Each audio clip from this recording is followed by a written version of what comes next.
The first Zimbabwean dollar was created in 1980 and signed by the last governor of the Reserve Bank of Rhodesia, Desmond C. Croft. This series had 4 banknotes in denominations of $2, $5, $10, and $20, and featured the famous Chiremba balancing rocks with scenes and fauna from around Zimbabwe. In 1994, a new series was created with a $50 and $100 banknote and modern designs. These banknotes were signed by the then new governor of the Reserve Bank, Leonard L. Tsumba, and also featured new security designs such as latent imaging and identification marks. Soon, signs of inflation began to emerge, and $500 and $1,000 banknotes were introduced in 2001 and 2003. In 2003, rampant inflation became hyperinflation, and emergency traveler checks were issued in denominations of 1,000 to 100,000. These checks were unpopular because they had an expiration date, were one-time use, and you needed an ID to obtain and redeem them. On August 1, 2006, Operation Sunrise was executed, and the Zimbabwean dollar was redenominated, lopping off 3 zeros from the first Zimbabwean dollar and introducing the next dollar. Effectively, all previous banknotes had expired with 28 bearer checks, produced spanning from the 1 cent all the way to the $500 million. In 2008, individual agro checks were issued, initially just for farmer use. These banknotes eventually found their way to everyday Zimbabweans and were used as currency during this time.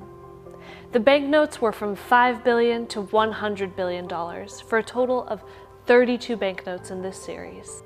Not long after introducing the $100 billion agro check, on August 1, 2008, the Zimbabwean dollar was revalued yet again, with 10 zeros being lopped off.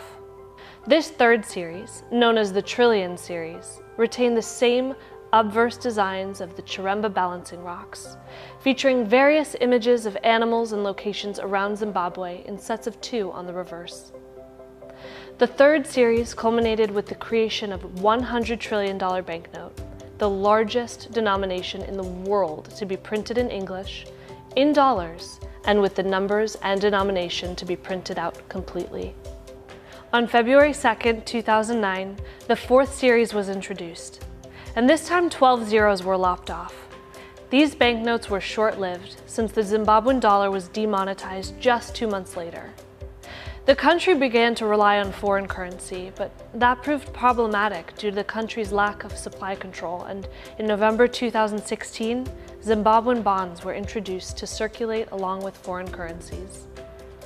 From 2006 to 2008, 59 banknotes were printed at a rate of approximately 1 new banknote every 2 weeks, from 1 cent to 100 trillion. The latest issue of banknotes are the $2 and $5, introduced in 2019, and this time without the words bond note. And then again, in May and June of 2020, $10 and $20 banknotes entered circulation. What will the future of the Zimbabwe dollar hold? Will they go once again into hyperinflation, or will they return to relying on foreign currency? Let us know your thoughts in the comments below.